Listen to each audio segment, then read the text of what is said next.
माधोपुर नाम के एक गांव में श्यामदेव नाम का एक व्यापारी था।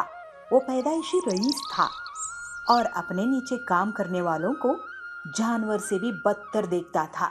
अगर कोई उसको ठगा है ये मालूम पड़ता है तो कम से कम उसकी पूछताछ भी नहीं करता। अपने पास जो 20 शिकारी कुत्ते थे उनको उनके ऊपर छोड़ के सता सता के कटवा कटवा के मारता था। रामदेव के पास सुखदेव नाम का गुमास्त काम करता था। करीब 20 साल से उसके पास वो बहुत ईमानदारी से काम करता था। श्यामदेव के सारे हिसाब किताब सुखदेव अकेला संभालता था, मगर कभी भी हिसाब किताब में छोटी सी भी गलतियां नहीं हुई थी। इस बार साल भर की हिसाब किताब का लेखा जोखा करते हुए श्यामदेव, ये क्या है सुखदेव, हिसाब किताब में 10,000 का डिफरेंस आ रहा है। क्या हुआ है तुम्हें? क्या किया उन पैसों का? यह सुन के घबराते हुए सुखदेव, माफ कीजिए मालिक, हिसाब किताब में कुछ ऊंच नीच हुआ होगा। एक और बार मैं लेखा जोखा करके देखता हूँ, कहता है। उसको सुनते ही गुस्से से श्यामदेव, अरे गुलाम मुंशी, तुम्हारा कहना है कि मैंने हिसाब में गलत सलत किया है? कहते हुए उसकी सफाई भी न सुनते हुए अपने नौकरों को बुला के, अरे इस बुड्ढे को हमारे शिकारी कुत्तों को खिला दो, कह के हुक्म देता है। नौकर सुखदेव को खींच के ले जाते हुए सुखदेव, मालिक आप भले ही मुझे अपने शिकारी कुत्तों को खिला दो, मगर मरने से पहले मेरे अंतिम इच्छा तो पूछो।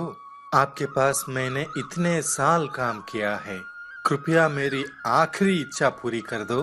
कहते हुए जोर जोर से चिल्लाते भीख मांगता है। उसकी पुकार को सुनते हुए श्यामदेव, बोलो क्या है तुम्हारी आखिरी इच्छा? कह के पूछता है तो सुखदेव 30 दिनों तक इन कुत्तों को मैं पालूंगा, कहता है। उसकी बात सुन के वहाँ के हर इंसान जोर जोर से हंसता है। श्यामदेव आश्चर्य से, तुम्हारे दिमाग तो ठीक है। जिस कुत्ते के मुंह से चबाए जाने वाले हो उसी कुत्तों का सेवा करोगे? कहता है। तो सुखदेव ये कहता है, जी हाँ मालिक, मेरी आखिरी इच्छा पूरी कर दो, कहता है। श्यामदेव उसकी इच्छा के अनुसार 30 दिनों तक उन कुत्तों की सेवा करने की अनुमति देता है। उन 30 दिनों तक सुखदेव बहुत प्यार से, श्रद्धा से उन कुत्तों को खाना खिलाता है, नहलाता है और उनकी पालन करता है। 30 दिनों के बाद श्यामदेव उन कुत्तों को सुखदेव के ऊपर छोड़ने पर वो सारे कुत्ते अपने मालिक के पास आने की खुशी में सुखदेव के पैरों को चाटते हैं और अपनी प्यार जताते हैं। इसको देख के वहाँ के सारे लोग आश्चर्यचकित रह जाते हैं। श्यामदेव को सर से पैर तक पूरा गुस्सा चढ़ता है। वो मजबूर बन जाता है। श्यामदेव, क्या हुआ इन कुत्तों को? मेरे इशारे पे सामने वाले को खत्म करके आने वाले शेर जैसे थे, बिन माँ के बच्चों की तरह उसके पैर के नीचे रेंगते हुए उसके पैरों को चाट रहे हैं। क्या हुआ है इनको? कहते हुए जोर जोर से चिल्लाता है, मगर कोई कुछ नहीं बोल पाता। सुखदेव धीरे से, विश्वास विश्वास दिखा रहा है मालिक।